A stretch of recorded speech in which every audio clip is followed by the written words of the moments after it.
Class का second lecture. तो आज हम आपको बढ़िया से समझा देंगे।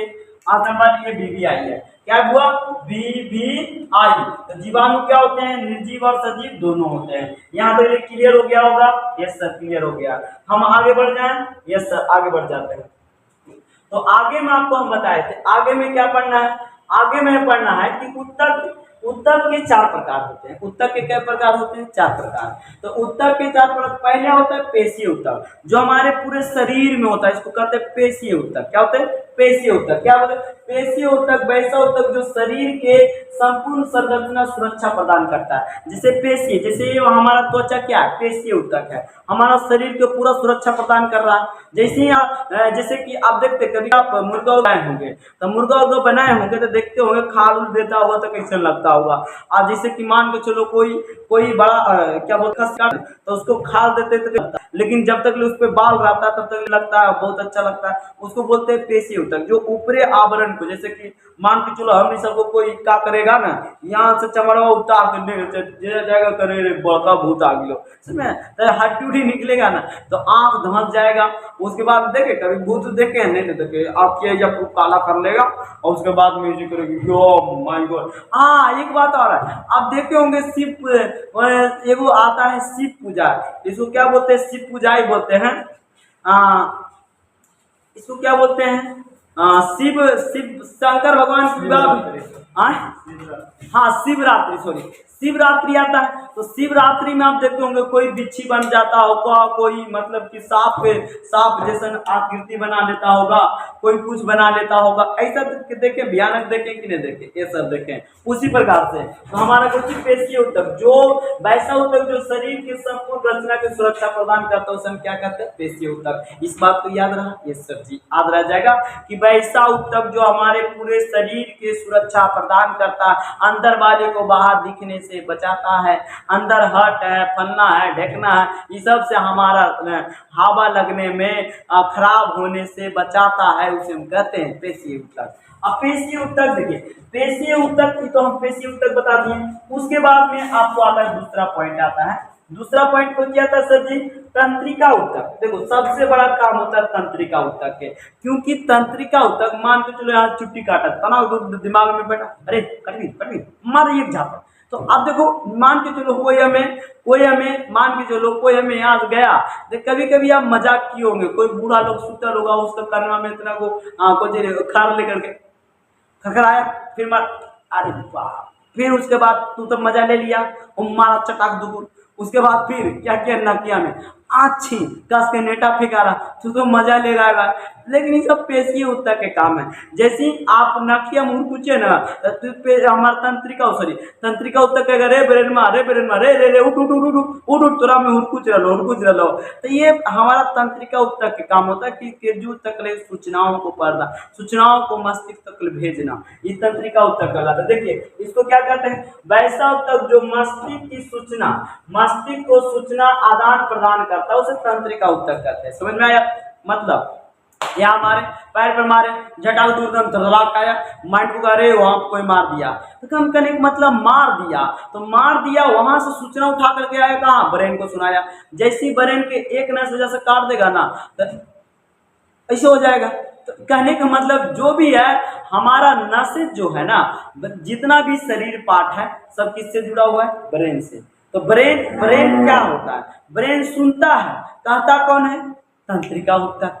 क्या कहता? तंत्र। जैसे आप पेट में मान दो, तुम्हारा पेट गुड़गुड़ा रहा, ढेर सारा एगो को भाई भी था और ढेर सारा तुम ठूस लिया, तो पेट गुड़गुड़ा, तो कौन तुमको? तंत्रिका उत्तक। गुड़गुड़ा ही रहा है, लेकिन दर्द हो रहा कौन? ऐसी गैस में पेट डाल गएगा, तुमको तंत्रिका उत्तक कर देगा फटाफट, अरे दवाई को। हाँ, एक बात आ रहा है, जो हाथ से उनके लिए बहुत अच्छा उपाय है।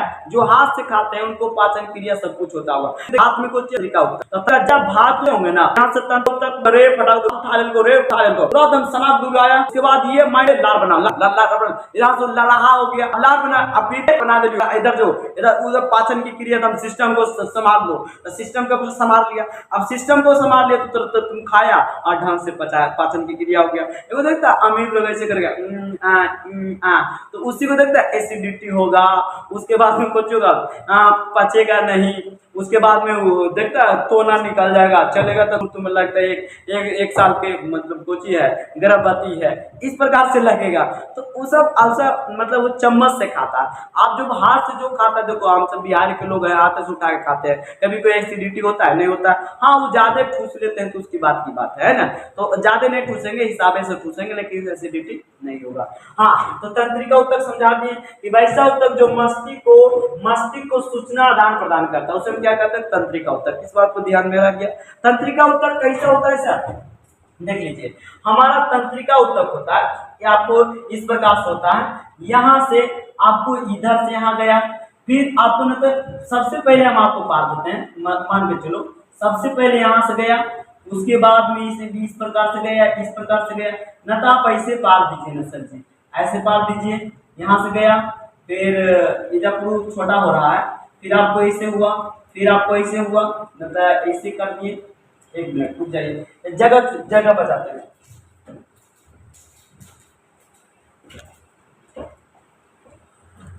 तंत्रिका ऊतक आप क्या करिएगा, यहाँ एक कटोरी लीजिएगा, फिर यहाँ एक कटोरी लीजिएगा, फिर यहाँ एक कटोरी लीजिएगा, फिर यहाँ एक कटोरी लीजिएगा, ऐसे करके फिर यहाँ एक कटोरी लेकर के फिर यहाँ आपको इस प्रकार से बन गया।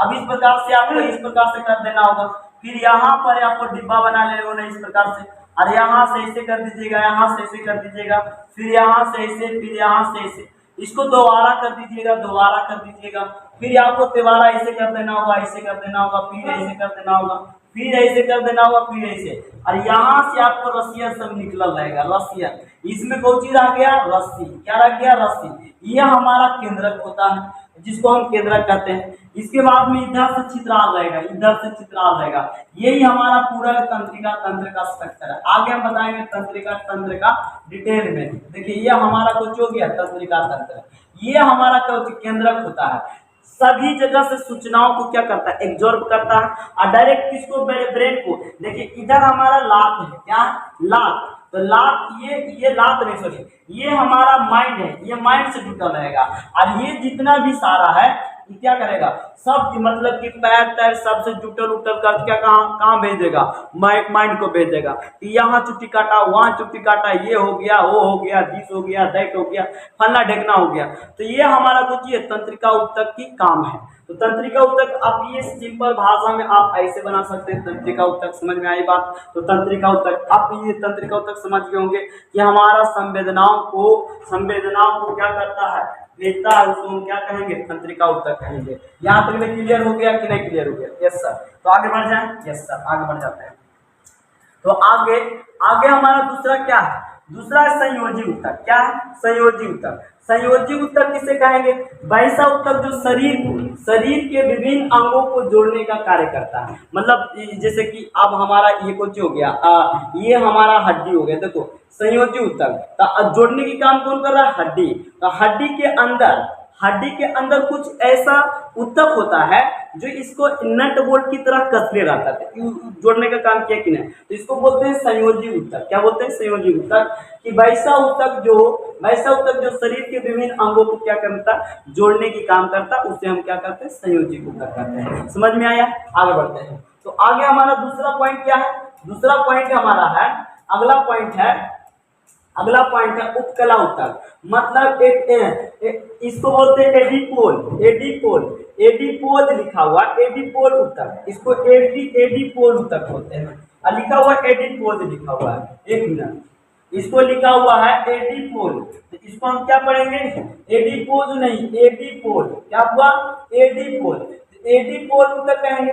एडीपोल ऊतक किसे कहते हैं, वैसा ऊतक जिसमें त्वचा का निर्माण होता है उसे हम एडीपोल ऊतक कहते हैं। कहने का मतलब हमारा त्वचा का निर्माण होता है। जैसे देखते हैं आप सब छोटा रहते हैं, तो छोटा से धीरे धीरे बड़ा हो जाते हैं, तो बड़ा होने का कद क्या हो गया, तो हमारा त्वचा निर्माण हुआ तब ना। जैसे देखिए नो हुआ ना, ये नो हुआ, तो नो को कितनों काट देते हैं फिर भी बढ़ जाता है। तो कहने का मतलब एडीपोल इसमें पाया गया। क्या पाया गया, एडीपोल। एडीपोल नहीं पाया जाता तो नो बढ़वे नहीं करता, दिमाग में सेव हुआ कि एडिपोल कहाँ सबसे ज्यादा पाएगा, नो में। आप नो को देखते होंगे, आप बार बार खाते होंगे शनिचर का शनिचर, पहले आप स्कूल में जाते होंगे तो शनिचर को नाक को दिखाया जाता होगा, तो नाक रहता होगा तो अंगुलियों पर मारते होंगे। तो इसमें सबसे ज्यादा मतलब एडिपोल पाया गया, सबसे ज्यादा नहीं एडिपोल पाया जाता है कुछ में, नख में, क्या में, नख में। उसके बाद में आपका जैसे कि शरीर, जैसे मान के चलो ये हमारा फेस हो गया, क्या हो गया, फेस, तो ये फेस में भी हमारा कुछ पाया जाता है एडिपोल होता है। कैसे कि हमारा फेस धीरे धीरे क्या बनता है, थोड़ा चौड़ा होता है, फिर क्या होता है मतलब मुलायम होता है, कभी कुछ हो जाता है कभी कुछ हो जाता है, जैसे ही बूढ़ा हो जाएंगे तैसे लूट झाड़ जाएगा और इसे डूब जाएगा। इसमें सब में एडिपोल पाया जाता है। जितना भी हमारे शरीर में जुड़ने का काम, करने का काम, उत्पन्न करने का काम एडिपोल करता है। तो वैसा उत्तक जो हमारा त्वचा का निर्माण करता है उसे हमें एडिपोल उत्तक कहते हैं। समझ में आया? वैसा उत्तक जो हमारा त्वचा का निर्माण करता है उसे हमें एडिपोल उत्तक कहते हैं। उसके बाद नोट में लिखना, एडिपोल महिलाओं में ज्यादा और पुरुषों में कम होता है। देखो महिलाओं में एडिपोल ज्यादा होते हैं और पुरुषों में कम होते हैं। अब इसका मतलब क्या समझे, देखिए सिंपल बात में, जैसे महिला में क्यों होता है ज्यादा सर और पुरुषों में कम क्यों होता है? देखो महिला में इसलिए ज्यादा होता है क्योंकि देखिए वो गर्भ के अनुसार, गर्भ के दौरान क्या होता है, पेट ऐसे फूल जाता है तो उसका त्वचा बढ़ा कि वो तो नहीं था, त्वचा बढ़ गया। जैसे कि कोनो कोनो कहेगा सर, कोनो कोनो तो पुरुषों में पाया जाता है, कोनो कोनो में देखिएगा पुरुषों में भी पाया जाता है। तो ऐसा कोई बात नहीं है कि सर जी पुरुषों में खाली पाया जाता है, सॉरी स्त्री में, लेकिन पुरुष में कम पाया जाता है, स्त्री में क्या पाया जाता है, ज्यादा पाया जाता है। तो स्त्री में ज्यादा और पुरुष में कम, कुछ पाया जाता है एडिपोल उत्तक। उसके बाद में पोषण, अब आगे हम पोषण, याद रखिएगा एडिपोल सबसे ज्यादा किस में पाया जाता था, स्त्री में, और सबसे कम पुरुष में, सबसे ज्यादा स्त्री में, सबसे कम पुरुष में। इस बात को याद रहेगा? यस सर, याद रहेगा। अब अगला पॉइंट हमने क्या पढ़ते हैं, अगला पॉइंट हम पढ़ते हैं कि पोषण, पोषण किसे कहते हैं। अब हम चैप्टर पर आगे मेन पॉइंट, यहाँ से आपको VVI है, पोषण किसे कहते हैं, पोषण को परिभाषित करें, पोषण के उदाहरण दे। समझ में आ गया? पोषण कितने प्रकार के होते हैं, तो पोषण 2 प्रकार के होते हैं, एगो होते हैं, एगो क्या बोलते हैं स्वपोषी होते हैं, एगो परपोषी होते हैं। ऐसे बोलेंगे एगो स्वपोषी, एगो विषमपोषी, ऐसे भी होते हैं। एगो स्वपोषी मतलब खुद से भोजन निर्माण करते हैं, एगो परपोषी कहने का मतलब दूसरे पर निर्भर होते हैं। तो पोषण, हम पोषण क्या करते हैं, पोषण जैसे कि हम खाना खाएं तो हम पोषण किए, जैसे कि मान के चलो कोई बच्चा जन्म दिया तो उसको पोषते पालते हैं कि नहीं, तो पोषण हो गया। पोषण आप आराम से समझ सकते हैं पोषण किसे कहते हैं, समझ में आएगा इस। अब इसमें क्या है कि पोषण को परिभाषित करें, पोषण को परिभाषित करें तो जीवों में वैसा प्रक्रिया जिसमें भोजन को ग्रहण कर अवशिष्ट पदार्थ को अवशोषित कर जीव का सुरक्षा प्रदान, मतलब जीव अपने जान को सुरक्षा प्रदान, मतलब जीव अपने अंग को सुरक्षा प्रदान करता है, उसे हम पोषण कहते हैं। जैसे हम सब खाना खाएं, अब बता दो खाना खाएं तो उसमें विटामिन आया, जैसे हमारा दाल खाएं तो हमारा सबसे ज़्यादा दाल खाएं, उसके बाद दूध खाएं, उसके बाद बहुत सारे चीज़ खाएं, तो उसमें जितने भी हमारे पास विटामिन आए, जितने बार न्यूट्रिशंस आए, वो क्या हमारा बॉडी एब्जॉर्ब कर लिया। काहे एब्जॉर्ब कर लिया? अब बाकी जो अवशिष्ट पदार्थ था, वो हमारे अवशिष्ट पदार्थ था उसको निकास के द्वारा निकाल के फेंक दिया। कौन फेंक दिया? हमारा शरीर। और जो अवशिष्ट पदार्थ था उसको क्या कर दिया? एब्जॉर्ब कर लिया। उसमें प्रोटीन, वसा, बहुत सारे चीजें थी जो हमें क्या कर लिया? एब्जॉर्ब कर लिया। तो एब्जॉर्ब करने वाले बॉडीज हैं, जैसे हमारा किडनी हो गया, उसके बाद में किडनी अच्छा तो बता लो, आप सब जानते होंगे कि जब भी किसी का व्यक्ति, जब भी कोई दारू पीता है तो सबसे पहले क्या खराब होता है? तो सबसे पहले लीवर खराब होता है, उसके बाद क्या खराब होगा? किडनी खराब होगा। जैसे लीवर क्या करता है, जैसे हम खाना खाएं तो लीवर की शक्ति, लीवर का काम होता है पचा देना, और किडनी का काम होता है कि उसमें जो अवशिष्ट पदार्थ है उसको निकाल करके हमारा किसको भेज देना? हमारा हार्ट को भेज देना। किसको भेज देना? हार्ट को भेज देना। तो हार्ट अब उसको सफाईकरण करके क्या करता है, मतलब ये हमारा किडनी निकाल करके उसको सफाई करके हार्ट को भेज देता है। तो हार्ट भी पुनः कहाँ भेज देता है? फेफड़ा में। फेफड़ा में ऑक्सीजन मिलता है, ऑक्सीजन मिलकर कहाँ आता है? फेफड़ा, फिर से हार्ट में आता है, फिर से हार्ट पंप मारता है तो पूरा शरीर में चल जाता है। कहने का मतलब ये प्रक्रिया हमारा पोषण कहलाता है। तो पोषण जैसे हम रात को सोते हैं, क्या हमारा हार्ट सो जाता है? नहीं, हार्ट हमारा धक्कर धक्कर धक्कर धक्कर चलते रहता है, हार्ट कभी सो नहीं सकता। ये सब पोषण है। तो पोषण कब हार्ट चलते रहता है? जब आप कुछ खाना खाते हैं, आप 10 दिन खाना छोड़ दीजिए। देखिए कि नहीं, बेड पर आप पड़ जाइएगा, आपका कोई अंग काम नहीं करेगा, धीरे धीरे अंग नहीं काम करेगा, धीरे धीरे हार्ट आपका सूख जाएगा, आप पोटी आपका सूख जाएगा, उसके बाद आप राम नाम सत्य है। हाँ देखिए, तो पोषण किसे कहते हैं कि जीवों में वैसी प्रक्रिया जिसमें भोजन ग्रहण कर अपशिष्ट पदार्थ को अस्तित्व को अवशोषित कर जीव का सुरक्षा प्रदान करता है, उसे हम पोषण कहते हैं। इस बात को याद रह जाएगा। एशियानो जीवों में वैसी प्रक्रिया जिसमें भोजन के ग्रहण कर अपशिष्ट पदार्थ को अवशोषित कर जीव की सुरक्षा प्रदान करता है, उसे हम अवशोषण कहते हैं। क्या कहते हैं? पोषण कहते हैं, सॉरी पोषण कहते हैं। अब देखियो, पोषण के कितने प्रकार होते हैं, पोषण के कितने प्रकार होते हैं, इसके बारे में पढ़ेंगे कि पोषण भोजन। अब देखो एक बात है, भोजन पोषण आ गया, भोजन तो भोजन है पता नहीं, खाना खाए उसको भोजन कहते हैं, जो खाना खाए उसको भोजन कहते हैं, आम खाए भोजन कहते हैं, खाना भात खाए भोजन कहते हैं, ईख खाए भोजन कहते हैं, रस पिए भोजन कहते हैं।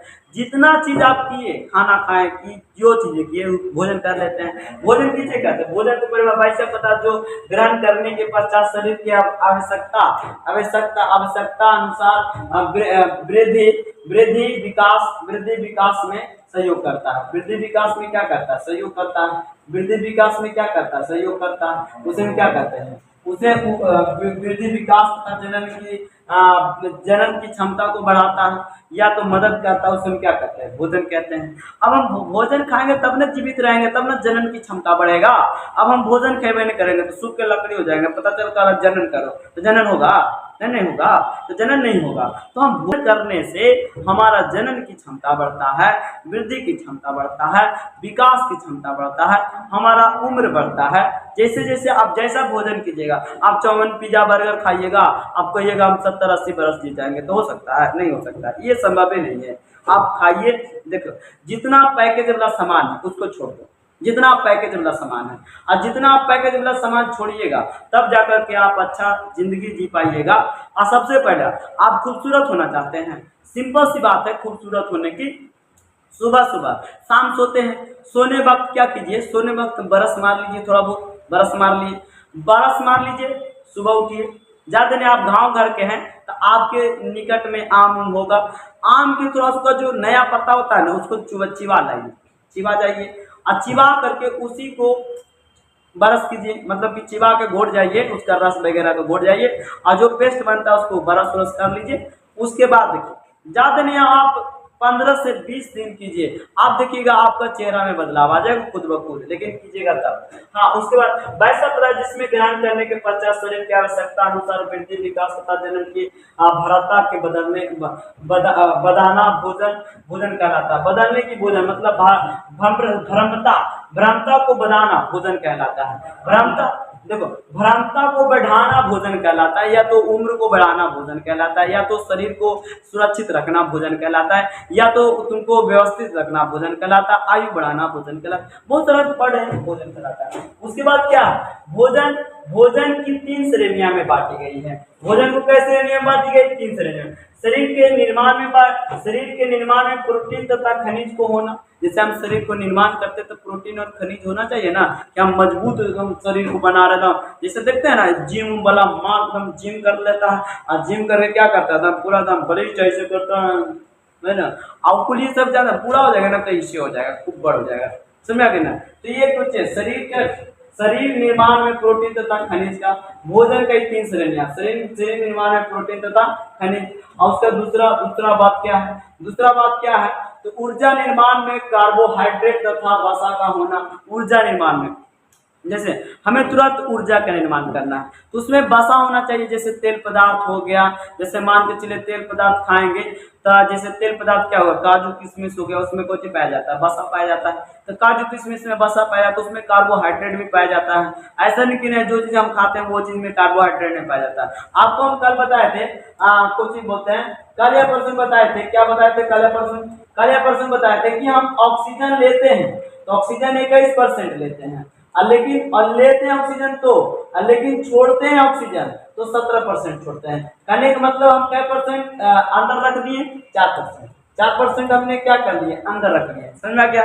लेकिन कार्बन डाइऑक्साइड लेते हैं तो 0.03% हम लेते हैं, लेकिन छोड़ते हैं कार्बन डाइऑक्साइड तो आपको क्या परसेंट? 4%। कहने का मतलब है कोई व्यक्ति आपको मुंह पर फूकता है, देखते हैं कोई मना कर रहा है मुंह पर मारो एक झापड़ के मुंह में ऐंठ दो, है कि ना। तो जो मुंह पर फूकते हैं कहने का मतलब 4% फूक देते हैं, क्या परसेंट, 4%। तो उसको बार कोई व्यक्ति को बार बार कहना, क्या कोई व्यक्ति मान के चलो कोई एक व्यक्ति है, किसी के सामने हम सिगरेट पी रहे हैं और उसको मुंह पे फूक रहे हैं, सिगरेट पी रहे हैं मुंह पे फूक रहे हैं, जय मरते पी रहे हैं जय मरते उसको मुंह पे फूक रहे हैं और उसको सौंधा सौंधा लग रहा है, मतलब अच्छा लग रहा है, समझ लो बेटा गया काम से लुढ़क जाएगा, कुछ दिन के बाद ही लुढ़क जाएगा। कैसे लुढ़कने का कारण है उसका हार्ट में फेफड़ा में कौन सा रोग धर लेगा, उसका एक कैसा रोग, खोखेगा ब्लड निकलेगा, खोखेगा ब्लड निकलेगा, 1 महीना के अंदर में बीमार हो जाएगा, उसके बाद में उसको राम नाम सत्य उसको कोई नहीं बचा सकता है, उसको ऐसा बीमारी धर लेगा, है ना। इसीलिए सबसे बचो, है ना। कोई यदि जो कोई तुमको सिगरेट पीते हुए फूंक रहा उसको तू झापड़ में मत बता जाएगा फिर, सुना गया ना। क्या परसेंट छोड़ता है, 4%, लेता क्या परसेंट, 0.03%, लेकिन छोड़ कितना रहा, 4%। इस बात को याद रखिएगा। हाँ चलिए आगे बढ़ते हैं। तो देखिए पोषण के निम्न रूप से 2 प्रकार में बांटा गया है। पोषण को परिभाषित करें तो हम आपको बता दिए अभी जस्ट बाद में। पोषण को परिभाषित करें कुछ बोले सर जी, तो आपको पोषण में आपको क्या वैसा जैव प्रक्रम जिसके अंतर्गत जीवधारी भोजन ग्रहण कर ऊर्जा तथा शरीर का रक्षा प्रदान करते हैं उसे हम पोषण करते हैं। मतलब जो जीवधारु अपना भोजन ग्रहण कर अपने जीव जान का सुरक्षा प्रदान करते हैं उसे पोषण कहते हैं।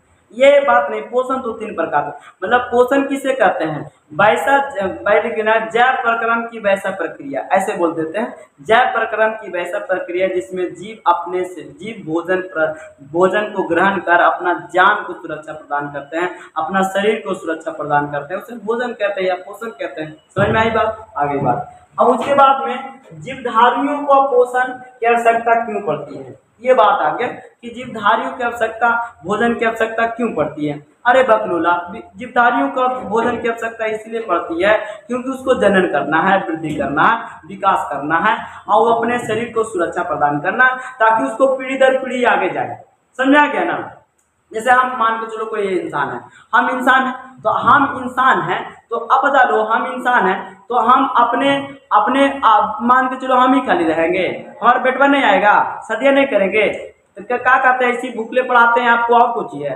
तो भूखले पढ़ाएंगे, पता चला 10 दिन पढ़ाए उसके बाद सब हो गया, अब उसे हो गया है, अब तुम कहे सर तो बतासा हो गए हैं, तो बतासा सर का नाम धर दीजिएगा तो दिक्कत ना है। आगे बढ़ते हैं। तो जीवधारियों का पोषण की आवश्यकता क्यों पड़ती है, तो जीवधारियों के पोषण की आवश्यकता इसलिए पड़ती है क्योंकि उसको जनन करना है, वृद्धि करना है, विकास करना है, अपने शरीर का सुरक्षा प्रदान करना है, इसलिए पोषण की आवश्यकता पड़ती है, भोजन की आवश्यकता पड़ती है। समझ में आई बात, आगे बढ़ते हैं। आगे हमारा यही वर्ड को लिखा गया होगा। अब पोषण देखो, पोषण हमारा 2 प्रकार के होते हैं। क्या प्रकार के, 2 प्रकार के, एगो स्वपोषी एगो परपोषी। एगो स्वपोषी एगो परपोषी, या तो परपोषी कहिए चाहे विषमपोषी कहिए। विषमपोषी कहने का मतलब परपोषी कहिए चाहे विषमपोषी, दिमाग में ऐड हुआ। परपोषी कहिए चाहे विषमपोषी, दोनों एक ही बात है। कोई आप पोषण कितने प्रकार के होते हैं तो बोलिएगा 2 प्रकार के। क्या प्रकार के, 2 प्रकार के, स्वपोषी और विषमपोषी, स्वपोषी और विषमपोषी, या तो स्वपोषी और परपोषी, जैसे बोल दीजिए आप, आपकी मर्जी, स्वपोषी या विषमपोषी, स्वपोषी या परपोषी, दिमाग में ऐड हुआ। तो अब हम सबसे पहले पढ़ेंगे स्वपोषी। तो स्वपोषी किससे कहते हैं, तो स्वपोषी वैसा पोषण की वैसी प्रक्रिया, मतलब वह प्रकरण जिसमें सजीव बाहरी पर्यावरण से CO2 H2O, ये क्या लिखा हुआ H2O, क्या लिखा हुआ H2O, यहाँ 2 है, H2O CO2 H2O तथा सूर्य प्रकाश की उपस्थिति से अपना भोजन स्वयं निर्माण करता है, उसे हम स्वपोषी कहते हैं। जैसे पेड़ पौधा, मान के चलो अब हम कोई पेड़ पौधा है तो अरे भाई बाबू स्वपोषी नहीं, उसको खाना खिलावे जाता है नहीं ना, नहीं खिलावे जाते हैं। जैसे खिलावे जाएंगे तब न कोई कहेगा कि अरे भाई बाबू तो उसको खिलावे जाता है खाना, पेड़ के कभी खिलावे गए हैं तो स्वपोषी है, मतलब वो खुद से खाना बना रहा है अब वो कैसे बना रहा तुम सोचो। कहने का मतलब आप देखिए गांव घर पे होंगे तो समझ लीजिए, जैसे कि मान के चलो कोई एक पेड़ लगाइए और उसको क्या कीजिए छांव में छोड़ दीजिए, और छांव में देखिएगा उसका पीला और उसका पत्ता पियर पियर हो जाएगा, तो आप कहिएगा रे पियर धमिनिया धर लिया। जैसे आप मूंग वगैरह रोपे होंगे ना तो उसका पत्ता देखिएगा पियर पियर होने लगेगा। तो कहने का मतलब प्रॉपर रूप से उस पर प्रकाश नहीं जा रहा है, उसको पानी प्रॉपर रूप से नहीं मिल रही है, इसलिए वो पियर हो रहा है। कहीं धमिनिया रही है, अरे बकलोला कहीं का धमिनिया धर रही है, और उसको पानी दो, उसके बाद उसको सूर्य के प्रकाश लगने दो, तब करके हरियर हरियर होगा, नहीं तो पीला नहीं होगा। और आप पानियों दे दीजिएगा तो पूरा भर के दे दिए पानी, अरे बुढ़वा कहीं का पूरा भर के देंगे पानी तो क्या करेगा, ऊपर मान के चलो तुमको खाना खिलाएंगे पूरा ठूस देंगे, तो अब तुम नहीं खाना खाता, ले ले ले ठूस ठूस ठूस, तो ये कोई मतलब है? अरे उसको हिसाबे भर न देंगे, तब उस हिसाब भर कोई भी इंसान हिसाब भर खाना खिलाता है। ऐसे तो उसको ले ले ले ले ले ले ले हाँ देखिए हमारा स्वपोषी किसे कहते हैं, तो वैसा प्रक्रम जिसमें सजीव बाहरी पर्यावरण से CO2 तथा H2O और सूर्य के प्रकाश की उपस्थिति में अपना भोजन स्वयं बनाता है, उसे हम स्वपोषी कहते हैं। जैसे पेड़ पौधा, और कौन हो सकता है स्वपोषी, और कौन नहीं हो सकता, पेड़ पौधा, क्योंकि वो खुद से खाना बनाता है, उसे पेड़ पौधा को हम स्वपोषी कहते हैं। समझ में आई बात, यहाँ तक समझ में आ रही होगी। तो स्वपोषी पोषण हो गया, जैसे में देखिए यहाँ लिख सकते हैं जीवाणु, जीवाणु फूल इत्यादि, देखो फूल इत्यादि, तो जीवाणु देखो पेड़ पौधा में फूल लगते हैं कि नहीं लगते हैं, इसीलिए फूल लिख दिए हैं। जीवाणु देखो हम क्या बोले, जीवाणु हमारा सजीव भी होता है और निर्जीव भी होता है। दिमाग में ऐड हुआ है कि नहीं हुआ, ये सर ऐड हुआ है। यहाँ तक ले हो गया। तो हाय गाइस, यहाँ तक ले आपको स्वपोषी तक ले हम आपको क्लीन कर दिए। उसके बाद हम कल मिलते हैं। आज के लिए बाय बाय, लाइक करो और सब्सक्राइब करो।